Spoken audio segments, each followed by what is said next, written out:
Bienvenidos, yo soy Carlos Patiño, miércoles de Clutch Out, y hoy tenemos un invitado que es una gran persona, ha tenido una formación en diferentes ámbitos, un crecimiento, si me permite, es espiritual y de ser humano.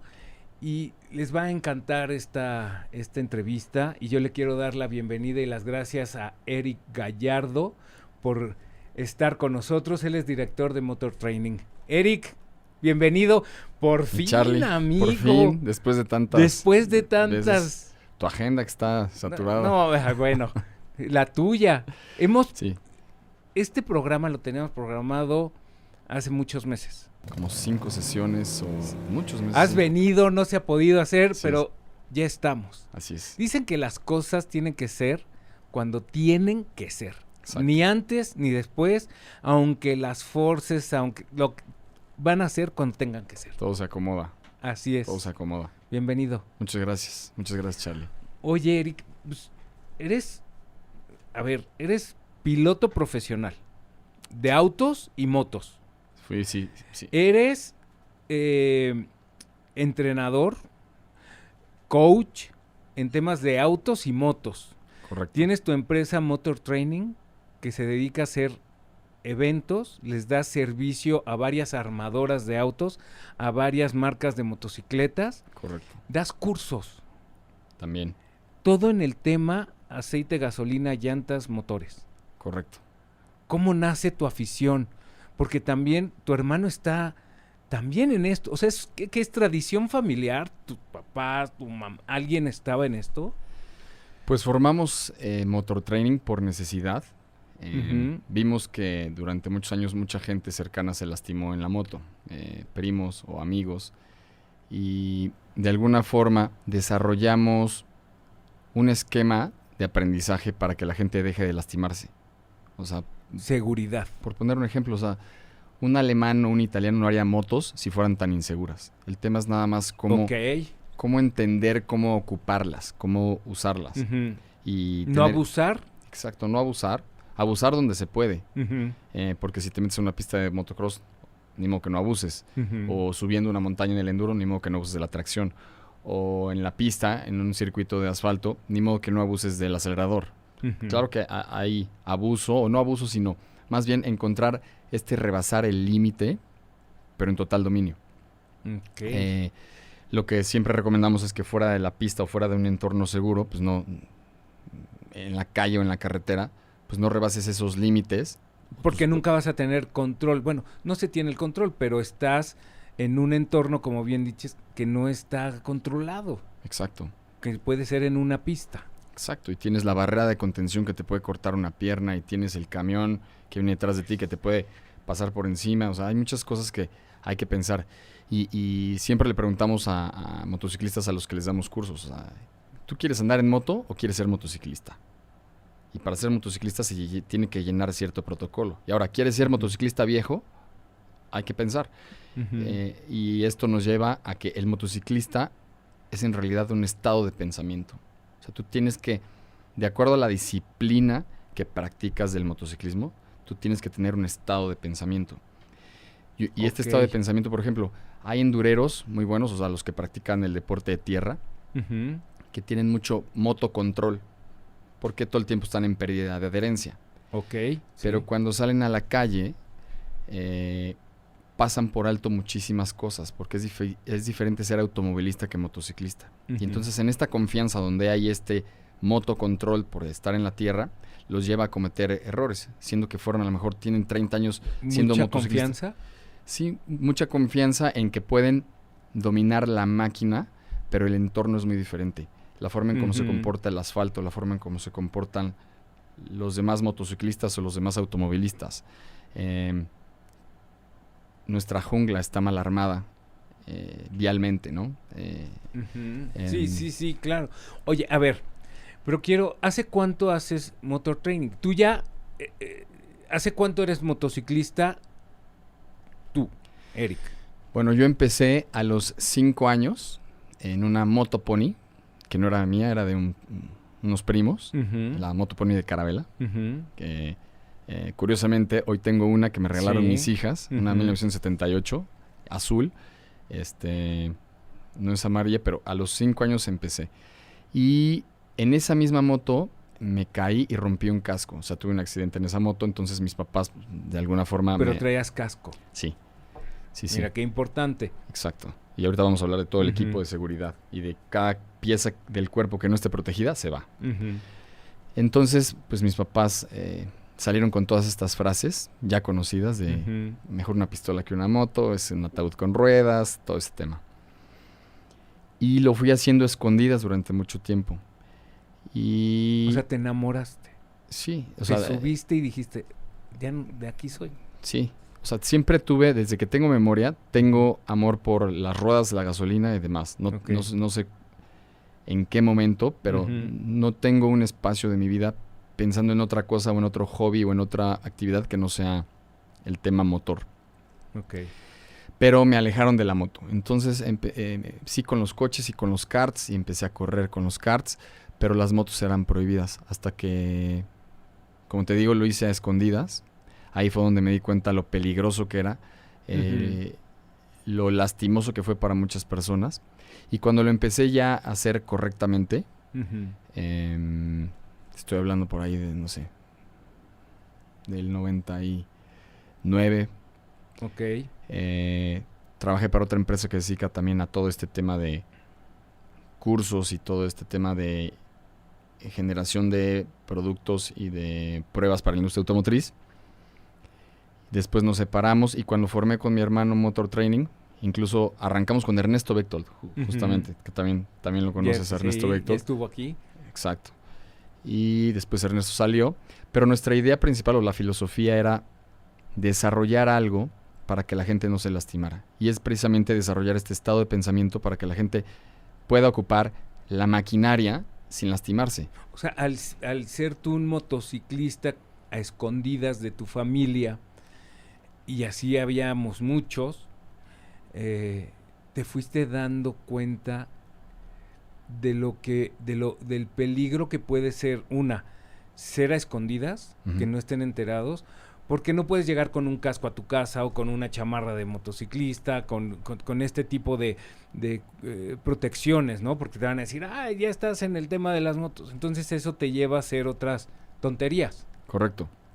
Porque no tienes el equipo adecuado, porque no tienes el equipo completo, porque te prestan la moto y la forma en cómo te enseñan a andar en la moto, pues es con los 2 pies abajo en el piso, ¿no? Y te dicen que este es el freno y este es el clutch, pero a baja velocidad, cuando tú tocas el freno delantero, la moto se comporta inclinándose muy rápido hacia un lado y hacia otro. Sin el equipo suficiente, pues generas un accidente que a lo mejor esa persona pudo haber sido un excelente motociclista, pero por hacerlo mal desde el principio, a lo mejor dijo esto no es para mí y se alejó y lo perdimos, A ver, ¿no? y tu entrada a las carreras profesional en Alemania, ¿cómo es? ¿Es antes de Motor Training o después de Motor Training?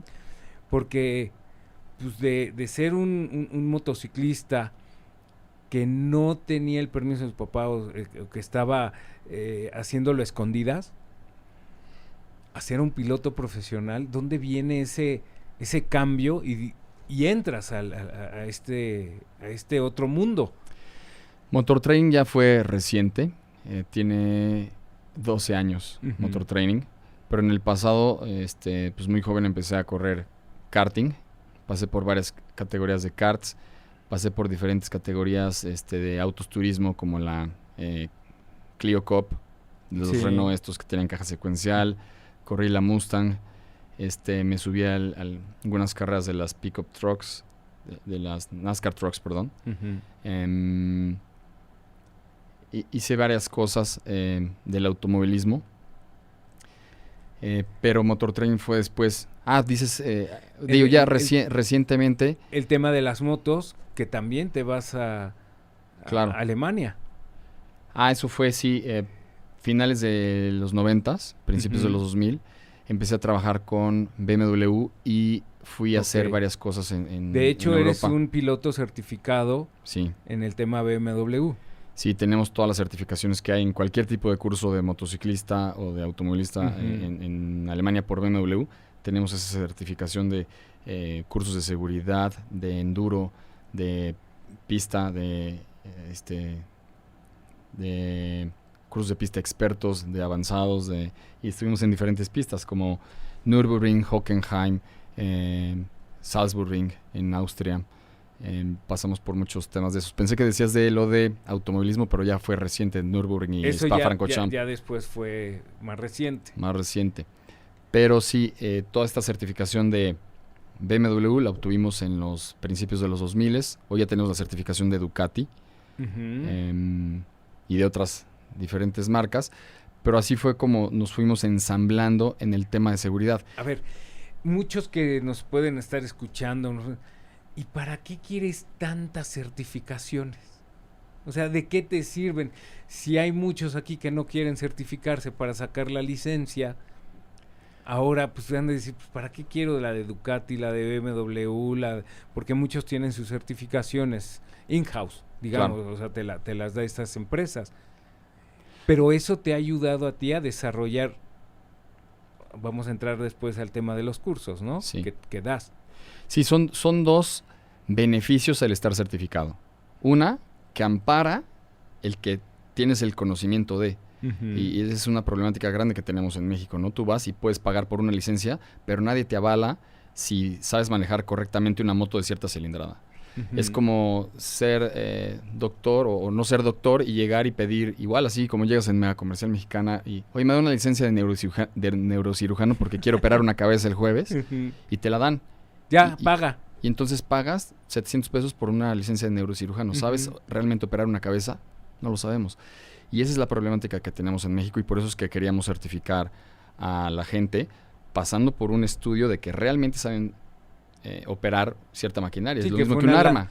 Que es una lástima lo que hizo al final CEMOVI y estas disque asociaciones y le dieron en la torre a la certificación. Correcto, porque entonces ya se desvirtuó lo que queríamos hacer. Queríamos certificar que la gente supiera manejar una motocicleta. Y que tomara el curso. Y se volvió netamente recaudatorio, donde pagas tu licencia y entonces obtienes... Y sin exigirte un curso, un tema de... Porque tú puedes saber manejar una moto, sí, pero puedes tener muchísimos vicios, que eso es peor, porque eso te lleva a tener un accidente, a que tú tomes un curso y limpies todos esos vicios o correcto, malos hábitos de manejo en moto, y eso te lo da expertos como tú, como Ernesto Bechtold, como François Delot, o sea, mucha gente que está en el tema de los cursos, ¿no? Que son expertos. Correcto. Y tenemos una frase que le decimos a mucha gente que no quiere tomar el curso porque tiene muchos kilómetros en su moto o porque tiene muchos años de andar en moto, pero le decimos, 30 años de escuchar música no te convierte en músico. En el mejor guitarrista del mundo, ¿no? Exacto. Entonces tienes que entender y ser humilde y abrir tu cabeza y volver a estructurar, aunque lleves muchos años y te hayas ido a la Patagonia, te hayas ido a Alaska. Eso no quiere decir que seas buen motociclista. Y regresando a lo que dices de la certificación, pues te sirve para amparar que conoces del tema y que alguien, una entidad, te certifica o avala que puedes manejar. Y otra es que esa te da una licencia para tú poder extender un certificado o un diploma a mucho más gente ya que está certificado. Entonces eso te da una fortaleza como escuela o como individuo o también para que la gente se sienta a gusto o esté confiada de quien le está enseñando, pues es alguien que sabe. Que muy curioso, con todos los entrenamientos que tuvimos en Europa, nos damos cuenta que por la estructura que tienen los europeos, pasan muchas cosas por alto, o más bien entendieron cosas desde jóvenes. Okay. Y nos dimos cuenta que llegando a México, pues tú tienes que tropicalizar, porque a lo mejor hay gente que nunca le enseñaron a nadar en moto, y va y se compra la moto de mayor cilindrada, porque tiene el dinero para comprársela, pero no pasó por ciertos pasos. Entonces nosotros hemos tropicalizado el aprendizaje latinoamericano para que la gente pueda poder tomar ese atajo de los cursos que no tomó como lo hacen en Europa, y poder tener esa capacidad. O de escalar la cilindrada de sus motos. Exacto, de la mejor forma, y esto es ya nos hemos metido muchísimo al plano neuronal para estudiar cómo trabaja el cerebro, cómo trabaja la personalidad, la velocidad con la que... Ese es un tema muy interesante que has desarrollado desde Motor Training. Correcto. ¿Cómo llevas y cómo desarrollas este tema para pasarlo al curso y además en moto? ¿Cómo es que dices, wow, creo que tengo que cruzar en este punto estas dos relaciones? Una es la sensorial, digamos con la mecánica, que son los movimientos. Y hay una frase que me acuerdo mucho que tú dices: crear el músculo. Memoria muscular. La memoria muscular. Correcto. Yo ya he estado en cursos contigo, pero ¿cómo lo desarrollas? ¿De dónde nace todo esto? En primera fue como te digo, regresando de Europa después de muchos cursos y empezando a ejecutar realmente encima de la moto, nos dimos cuenta de que esto que yo necesito aquí andando en periférico, pues no te lo enseñan en Alemania, ¿no? Entonces, por el estado de las calles, porque no hay señalización, porque no hay cultura vial de los automovilistas, entonces tienes que andar de puntitas con tu moto. Y entonces, desarrollando eso y pensando en qué más falta y qué podríamos enseñarle a la gente para que sea más apta, nos metimos al plano neuronal y empezamos a ver que cuando la gente toma una curva, pues la curva lo jala hacia afuera, ¿no? Si tomáramos una foto de la línea visual de lo que está viendo la persona en ese momento, pues está viendo hacia afuera.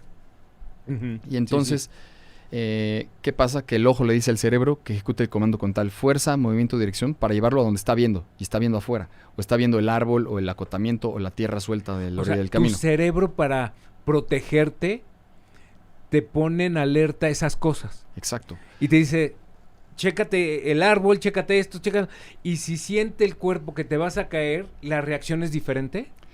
O sea, lamentablemente el ojo te lleva a donde estás viendo. Ok. Entonces, en este aspecto tú tienes que evadir el obstáculo. ¿Y cómo lo evades? No viéndolo. Porque si ves la gravilla para entrar a la curva, el ojo le va a decir al cerebro que hay un aparato que se llama freno, que si lo aplicas reduces la distancia y la velocidad contra ese obstáculo, sea la gravilla, sea el árbol, sea el barranco. Sobrevivencia pura. Y entonces vas a tocar el freno. Y entonces reduces la velocidad y entonces ya, como redujiste la velocidad, no llegaste hasta ahí y ya empezaste a tomar la curva. Pero así no se maneja. Como se maneja es no viendo por dónde vas, sino hacia dónde quieres ir. Y entonces, el ejemplo perfecto es cuando tú vas caminando y de pronto te tropiezas. En menos de un segundo tú recuperas la vertical. Pero ¿sabes cuántos movimientos realizamos en ese menos de un segundo? Todos los del mundo. Entre 4.000 y 9.000 movimientos. Impulsos eléctricos que viajan del ojo al cerebro, a las extremidades, a la cadera, a los dedos de los pies, el oído. Antes de que tú puedas emitir un pensamiento. Exacto. Antes de que puedas decir la primera grosería, tú ya estás recuperando. Entonces.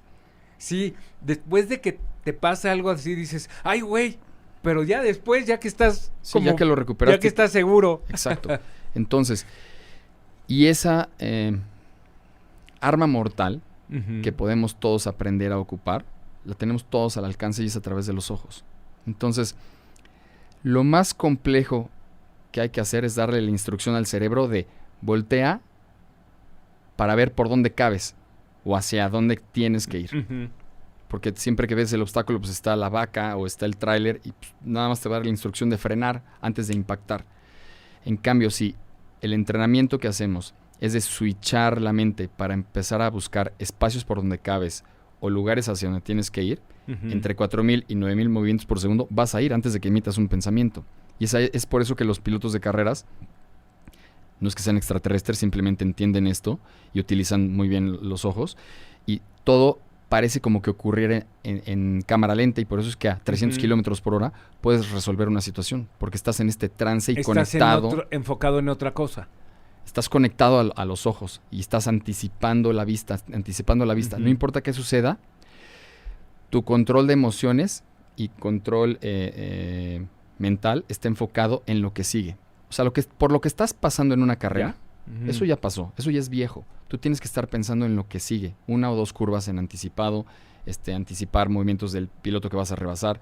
Entonces, si tú trabajas en futuro, con los ojos correctamente bien puestos, somos un arma mortal, pero la gente no lo sabe o no lo ocupa. Y lo o que no hacemos, lo han... no lo han aprendido porque no se los han enseñado.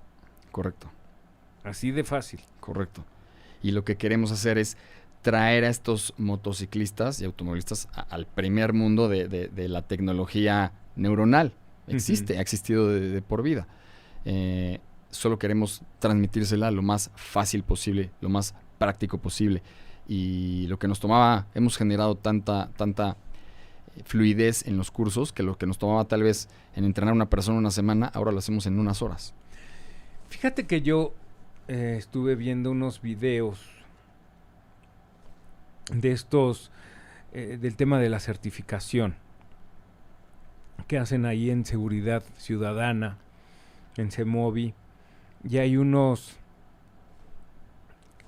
monitores, porque no sé qué tanta capacidad tengan para ellos transmitir conocimiento, que sean capacitadores, que sean que enseñen, pero por ejemplo uno de los ejercicios son los famosos 8 y la mayoría de estos conductores que están haciendo esa certificación ven al cono, no, y la posición de la cabeza cuando están haciendo este ejercicio es viendo hacia abajo, no tienen la posición de la cabeza arriba y al frente y girada, porque tú es lo que dices, tú tienes que estar viendo ya lo pasado, y sí, eso no se los, o sea, en la certificación o en lo que está haciendo CEMOVI, no he visto ningún monitor o persona que está ahí checando eso que les den un tema de al frente y gira. Yo los cursos que he tenido, también contigo, es ve al frente y levanta la cabeza. No tienes que ir agachado la cabeza. Sí. De entrada, pues valoramos que cualquier instructor que se vuelve instructor o cualquier escuela que busca el beneficio de un motociclista, eso lo agradecemos y lo valoramos. Muchas veces no es culpa de los motociclistas o de las escuelas no tener esta información, y a veces esas técnicas son solo para demostrarle al participante que puede lograr el ejercicio, y es válido también. Pero si enseñamos y preprogramamos el cerebro para usarlo ahí, exacto. Pero si tú sales a carretera o en ya no te sirve. Exacto. Y tenemos que entrenar a la gente para la jungla, desde el curso, y tratar de hacérselos demasiado real. Es un vicio, y ese vicio lo tienen. Exacto. Porque no ha habido alguien, y yo creo que sería la responsabilidad de que tienen ahí a la persona, y si está viendo que no es así, que le diga, oye, no es así. Pero es que estas personas tampoco lo saben. Así es. Y por eso es que nosotros tratamos de llamar a la mayor cantidad de gente posible, sean motociclistas civiles o escuelas o instructores nuevos, para que en función de que el aprendizaje de cualquier persona que toque una moto sea mejor, estamos abiertos a poder entrenar a incluso a muchos instructores, ¿no? Porque lo que sentimos, y eso lo platicaba mucho con mi hermano, o sea, teníamos, y con los demás instructores que tenemos, cuando das un curso para enseñar a manejar a la persona, o sea, es decir, el curso donde nunca han tocado una moto, sentimos esta gran responsabilidad de que esa persona, la primera vez que salga a la calle, tiene que hacerlo bien. Y con esa potencia es con la que tenemos que enseñar. Y esa es la potencia es con la que tratamos de permear esta información a todos nuestros instructores y a toda la gente para que lo hagan correctamente y bien de una. Porque si bien es una actividad de riesgo, si la aprendes mal, la vas a hacer mal. Y es de ahí de donde vienen, porque se han satanizado las motos. Y no porque sean satánicas las motos, sino porque cuando escuchamos y nos vamos para atrás y vemos cómo fue el accidente, pues te das cuenta, es que andaba en chanclas, es que se echó un caballito y traía a la novia en falda atrás, es que estaba tomado. Pero cuando tú llenas el protocolo de seguridad, llega un momento en que haces las cosas tan bien que luego te preguntas, ¿ahora cómo le hago para caerme de la moto? ¿Ahora cómo le hago para chocar? Y de verdad, o sea, ocurre eso. Cuando llenas este protocolo de seguridad, es casi infalible. A menos que se te reviente una llanta en alta velocidad, a menos que se te zafe una pieza de la moto, o que se te venga un tráiler encima, o cosas así, donde son prácticamente imposibles de que evitarlo. Son los accidentes. Son los accidentes, pero el chiste es estar preparado completamente, y también hablando del equipo de seguridad, para que cuando ocurra el accidente, sea el accidente, y no sean temas absurdos que pudimos haber resuelto. Y hay algo que me gusta de tu curso, porque tú enseñas diferentes cosas y las muestras. Por ejemplo, el punto de agarre de la llanta, que muchos pueden pensar, no, yo me voy a comprar una Harley porque tiene una llanta de este tamaño, porque tiene mayor adherencia. Falso, ¿no? Sí, o sea, cualquier llanta se reduce a una moneda, ¿no? sí, o sea, el área de contacto de la llanta contra el piso es muy relativo, depende del peso de la moto, pero no tenemos que pensar en eso, en si la moto es pesada, si no. No hay motos pesadas y no hay motos altas. Todo es truco de los ojos. Y si tú aprendes a usar los ojos, no importa cuánto midas o cuánto peses, puedes manejar la moto del tamaño y del peso que sea. Entendiendo que a baja velocidad, si tú sacas el clutch en primera velocidad, pues la moto se levanta. Y si tocas el freno trasero, la moto se estira. Entonces, de esa forma puedes manejar una moto de 600 kilos, ponle el nombre que sea. Puedes manejar una moto de 600 kilos a 1 kilómetro por hora con los dos pies encima de los estribos, que es así como se maneja. Estoy hablando del asfalto, ¿no? Ahí tenemos muchísimas técnicas para manejar en la tierra, que la tierra pertenece también al doble propósito porque se divide entre asfalto y tierra, pero luego está la de enduro y está la motocross, o está la moto de pista, y tenemos técnicas para cada uno de los disciplinas que quieras hacer. Y todo es muy fácil, como lo acabamos de decir, ¿no? Sacas el clutch, la moto se levanta. Metes el clutch, la moto se cae porque pierdes esa inercia, esa fuerza de inercia, como cuando avientas una moneda. Mientras tenga fuerza la moneda de impulso, pues va a continuar. Cuando pierdes ese impulso, tú la puedes ver. La moto se desbalancea y se cae al piso. Es lo mismo con la llanta. Mientras la llanta tenga fuerza de empuje con el clutch, la moto puede seguir a 1 kilómetro por hora. Que es la llanta trasera. La llanta trasera. Así es.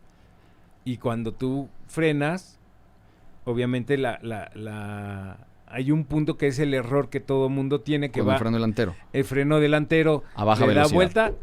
Si tú a baja velocidad tocas el freno delantero, es donde ahí la moto se vuelve pesada, se vuelve inmanejable. Y nadie le ha dicho nada, porque así aprendieron a manejar, porque te enseñaron a manejar con los pies abajo.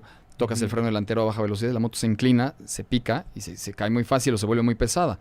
Sigue avanzando para cuando quieres pasar el pie otra vez para detener la moto, ya está en un ángulo más inclinado y entonces ahí sí es muy pesada. Ya la perdiste. Exacto, pero si aprendes a baja velocidad a usar el freno trasero, puedes manejar, repito, una moto del peso que sea, del tamaño que sea, a 1 kilómetro por hora con los dos pies encima de los estribos. Oye, me encanta ahí en internet y los videos y ¿qué se debe de frenar? ¿Con motor o con la llanta o con el freno trasero o con el delantero? ¿En curva se frena, no se frena?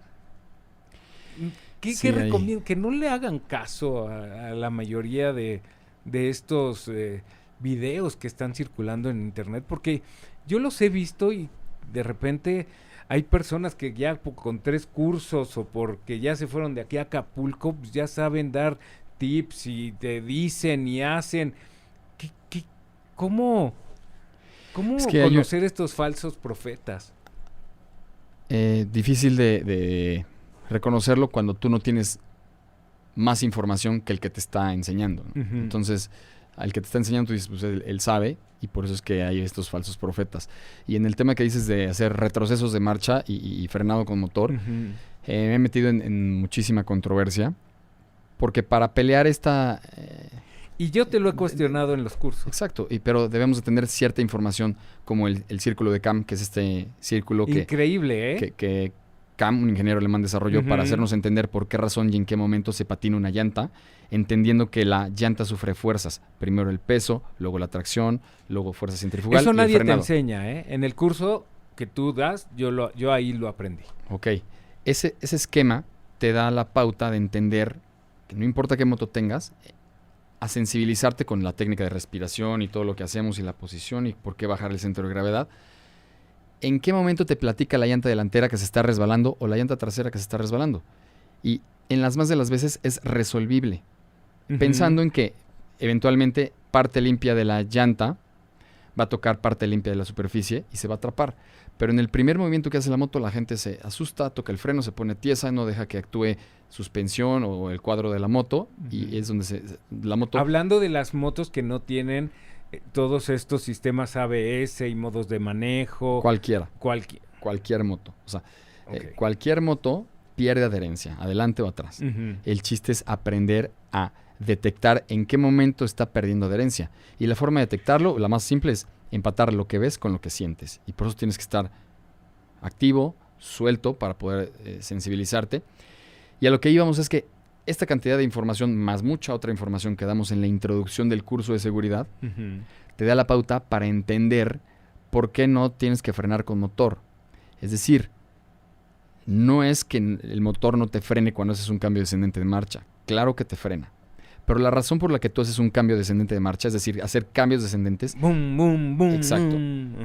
No es necesariamente para frenar la moto, sino que eso te hace sentir seguro porque la moto se vuelve reactiva y obediente. Para que si, por ejemplo, vas en sexta y bajas a quinta... Si me permites, es como un caballo.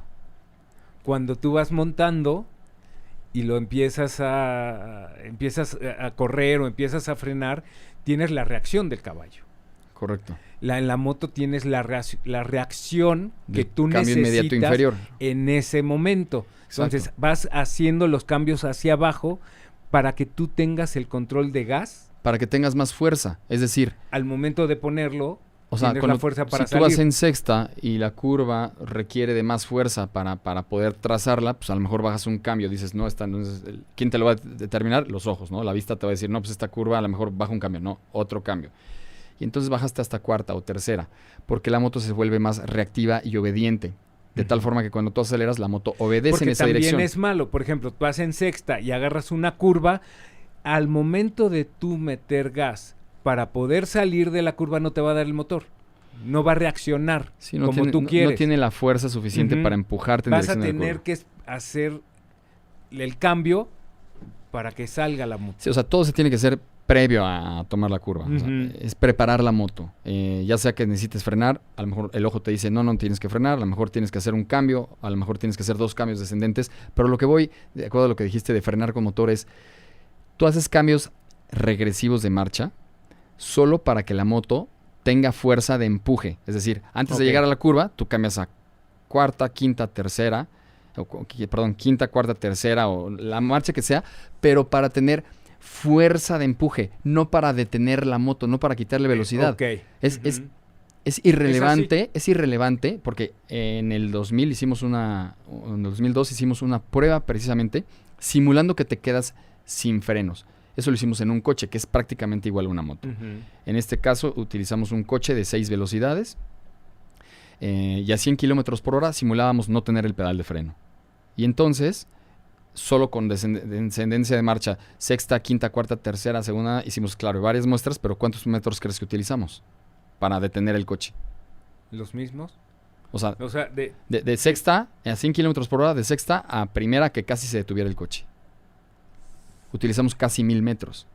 O sea, más de lo que tú podrías frenar. Exacto, en ese mismo coche, a 100 a kilómetros por hora, nos paramos en el pedal de freno. ¿Cuántos metros crees que utilizamos?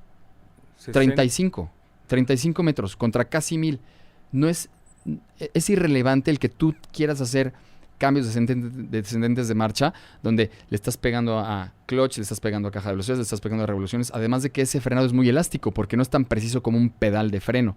Es un clutch que al sacarlo te está generando elasticidad y no sabes qué tanto te va a frenar la llanta. A muchos les ha pasado que incluso cuando hacen cambio de marcha y sacan el clutch, la moto se bloquea atrás y hace un movimiento como Eso no debe suceder, y por eso es que te proteges con el golpe de aceleración, donde le das un pequeño acelerón antes de sacar el clutch cuando cambias a una marcha inmediata inferior.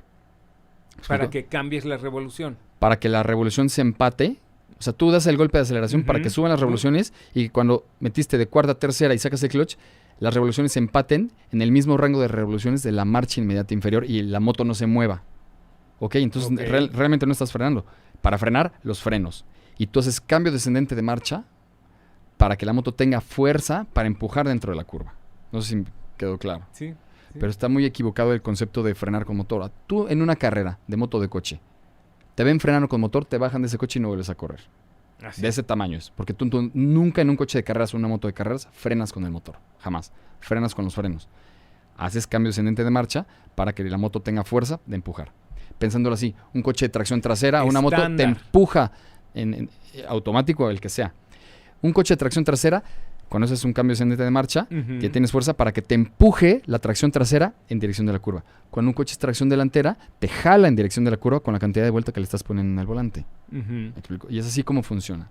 Y entonces tratamos de explicarlo con lo más limpio posible para que la gente lo pueda entender así. Tampoco es que se claven en ese tema. No. Es que lo entiendan, lo asimilen y digan, así funciona. Así funciona. Es física. Y que tú sientas ese jalón o que sientas esa cosa cuando manejas, que haces algo, cómo reacciona la moto es normal. Correcto.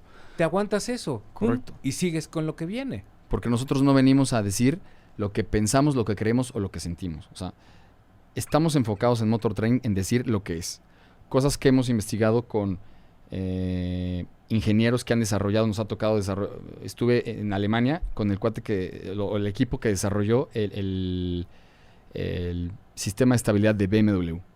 Hemos estado con ingenieros que han desarrollado entre motos, coches, asientos, volantes, en accidentes que hemos tenido, prueba y error, cuando pusimos las llantitas de las motos para ver cuando se bloqueaba la llanta delantera, qué es lo que pasaría. Entonces hemos provocado incluso errores y accidentes para poderle llegar a la gente y decir, ese mito que decían cuando tu papá te decía que no frenaras en la curva, está equivocado. Si tienes que frenar, frena. Claro, con sensibilidad o mejor preparas la moto antes de llegar a la curva. Pero, y así como el frenado con motor. ¿Es la forma en cómo frenas? ¿A qué te refieres? Por ejemplo, que te digan no frenes en curva. Cuando te espantas y frenas de más, error. La idea es que nunca debes de frenar en una curva y es mejor siempre preparar el coche con la frenada suficiente o la moto en la frenada suficiente para que la suspensión delantera comprima y entonces tienes más superficie de apoyo, la llanta obedezca y en la marcha que necesitas te lo va a determinar los ojos. A lo que me refiero cuando frenas en la curva es porque te encontraste algo. Sí. O entraste pasado, o no preparaste bien la moto, entraste pasado y ya estás en una situación en la que tienes que frenar dentro de la curva. Te está yendo la moto. ¿Se puede frenar? Sí. ¿Con sensibilidad? Sí. Hoy hay unos sistemas nuevos, ya casi todas las motos modernas lo tienen, se llama Cornering ABS. La moto tiene un acelerómetro que detecta la cantidad de inclinación que está sufriendo la moto. Si tú frenas en ese momento, el ABS dice, no, aquí no puedes frenar porque tienes tanta inclinación. Si tú frenaras, la moto, de todos modos, aunque tengas ABS, resbalaría y se caería. Porque pierdes adherencia. Porque combinas, y ahí viene lo del círculo de Camp, nos estamos metiendo en camisa de 11 varas, pero el círculo de Camp te explica que cuando combinas fuerza centrifugal con una fuerza de frenado, la llanta pierde esta adherencia, se sale del límite y se resbala, aunque tengas ABS. Lo que tenga. Con el nuevo Cornering ABS que ya traen las principales motos y de alta gama y demás, es que detecta esta inclinación, tú tocas la palanca de freno y la moto no frena. Hasta que empieza a perder inclinación y la enderezas, te empieza a dejar a frenar. Porque de todos modos te caerías. Entonces, si tú tienes el obstáculo, empiezas a frenar, la levantas y sabes que es mucho más segura la moto recta para poder esquivar o frenar que inclinada. Sí, inclinada es... Pero era un mito, y sí, porque si no tenías ABS y frenabas, pues luego se bloqueaba la llanta delantera y se caía la moto. Que es otro tema que los motociclistas, 95% de los motociclistas no saben. Todo el mundo sabe qué pasa si bloqueas la llanta trasera, ¿no? Porque bloqueas la llanta trasera y todo el mundo lo hizo en las bicicletas, pues patinabas y le echabas las piedritas a los cuates. Sí. Pero en las más de las veces la gente no sabe qué pasa cuando tú bloqueas la llanta delantera. Y la gente dice, no, pues se patina y pues la controlas. No, la moto se va al piso en ese instante. Así, la gente, no hay más. La moto se va al piso, de esta forma o de esta forma. No se va de punta y se va... No, la moto hace esto o hace esto. Cuando se bloquea, te deja muy poquitos centímetros o metros, dependiendo de la velocidad de la que vayas, para que la moto se caiga. Y la gente no lo sabe. Y cuando se para del accidente, el pretexto de, es que se me cerró, es que la coladera, es que la señora... No, bloqueaste la llanta delantera. Y eso es... Y digo, entramos en cantidad de choros que escuchamos, en cantidad de accidentes y de temas de sobremesas. Pero hemos aprendido a identificar cuáles son los errores básicos del motociclista para sacarlos de este aro. ¿Eso no viene también por el tema que te dicen 70-30? O sea, 70% freno delantero y 30% trasero. Ahí hay otro también malentendido. No es que tengas que frenar 30 atrás y 70 adelante. Esa es la capacidad de frenado que tiene la moto. Por eso es que tienes un disco de este tamaño por 2 y un disquito muy chico atrás. Porque no necesitas frenar con tanta fuerza en la parte de atrás. Al momento de tú frenar, todo el peso dinámico va hacia adelante. Comprime la suspensión delantera. Y le es grato o necesario tener a la rueda delantera esta capacidad de frenado para detener toda la masa que lo va empujando. Muy diferente que le es más difícil, por ejemplo, a la llanta trasera, aunque tengas unos discos muy grandes, le es muy difícil detener a toda la masa que lo va jalando. Y por eso es que hay un disco muy chiquito en la parte de atrás. Porque de todos modos el peso dinámico se va hacia adelante, comprime la suspensión delantera, al mismo tiempo extiende la suspensión trasera. Entonces ya no tienes área de contacto. Aunque tuvieras unos frenos enormes, bloquearías muy fácil o entrarías en el ABS muy fácil con la llanta trasera. Por eso es que solo hay capacidad alta de frenado en la parte delantera y solo la capacidad de estirar la moto con el disco muy chiquito en la parte trasera. Así es, pero la capacidad de la moto es 70% para frenar adelante y 30% en la parte de atrás. No que tengas que estar... Y no nadie te dice eso. No, y aparte, el freno trasero es muy útil y nos damos cuenta que casi nadie lo utiliza porque la sensación es de que la moto no detiene. A velocidad tú pisas el freno trasero y la sensación es de que la moto no para. Y la gente lo deja de utilizar. Pero pensando en el coche, por ejemplo. En un coche, tú tienes un pedal de freno y una bomba que distribuye la fuerza de frenado en 4 puntos. En la moto lo tienes dividido. ¿Por qué? En el coche, si tú solo tuvieras frenos delanteros, al frenar a velocidad, la parte trasera te querría rebasar por la izquierda o por la derecha. Porque comprime adelante, extiende atrás y te querría rebasar. En la moto es igual. Pero como ya tienes una bomba que distribuye a menos presión de frenado en la parte de atrás y también en el coche, los frenos traseros son muy pequeños. Porque al mismo tiempo que comprimes adelante, extiende atrás, pierde peso. No necesitas tanto peso. En la moto está dividido para que tú puedas manejar a baja velocidad, cortando el freno delantero y solo utilizando el freno trasero para que puedas manejar a 1 kilómetro por hora. Pero eso ha sido un problema porque entonces la gente frena solo adelante y la moto te quiere rebasar por la izquierda o por la derecha y genera accidentes porque es mucho más sensible el que tú frenes en la moto, se levante de atrás y te quiera rebasar por izquierda o derecha. Entonces en cualquier frenada, primero baja velocidad, usas el freno trasero en todo momento. No delantero. Ya a velocidad, tocas primero el freno trasero y es que es simultáneo. O sea, atrás, adelante, para que se siente la moto. Primero se sienta la moto, estira y ya después frenas. Y es instantáneo, o sea, es atrás, adelante. O sea, siempre se utiliza así, ¿no? O sea, atrás, adelante. Si fuera una emergencia, al mismo tiempo. Pero es así como funciona la dinámica y física. Tienes que practicar, pero en un tema controlado. Con que lo sientas una vez. Queda. Para eso sirven los cursos, para que tú hagas esos ejercicios ahí y no en la calle. Pero ya cuando salgas a la calle o a la carretera, ya los puedes poner en práctica. Correcto, y es absurdo que la gente se gasta casi $500,000 de pesos en una moto y no le invierte al equipo de seguridad o a un curso. Cuando el curso es el accesorio más barato que le puedes poner a tu moto. Porque entonces dejas de gastarle en romperle cosas, en hacerlo mal, en pagar deducibles. Claro, tu seguro siempre. Y tu equipo completo. Casco, guantes, pantalón, chamarra y botas. Sí, porque la gente se compra la moto y se compra el casco y los guantes. Y dice, al pasito me compro lo demás. Cuando es al revés. O sea, te tienes que comprar el equipo completo para que cuando salgas por primera vez en la moto ya estés protegido. Con el tiempo con tu curso. Y con tu curso. Así es. Y repetimos, cualquier pieza del cuerpo que no esté protegida, desaparece. Así de fácil, ¿eh? Así de fácil. No hay más. Un codo, una muñeca. Así es esto. Incluso los cascos abiertos. O sea, ¿sí? el casco abierto, ¿qué te hace pensar que no te vas a arrancar la quijada a 30 kilómetros por hora golpeando la quijada? Sí. Hace poco banqueta. Una amiga traía su casco integral, se levantó, arrancó, se le olvidó bajar y se cayó a 30. Moretón así enorme que le salió barato. Porque un golpe ahí... O sea, la razón de la existencia del casco abatible es para que, o sea, no es para irte refrescando con el viento. La razón de un casco abatible, si lo abres y tomas agua o le dices algo al de la caseta, buenas tardes o gracias. Pero antes de que tú metas primera velocidad en la moto, el casco tiene que estar perfectamente cerrado y tienes que comprobar que los 2 clics hagan el ruido que compruebe que está cerrado. La razón del casco abierto es que si tú tienes un accidente y quedas tendido en el piso, las asistencias puedan llegar a tus vías aéreas sin necesidad de quitarte el casco.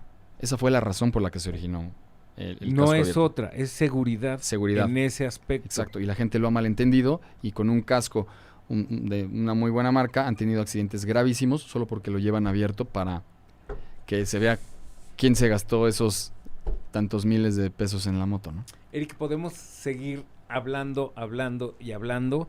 Yo te quiero dar las gracias por esta charla.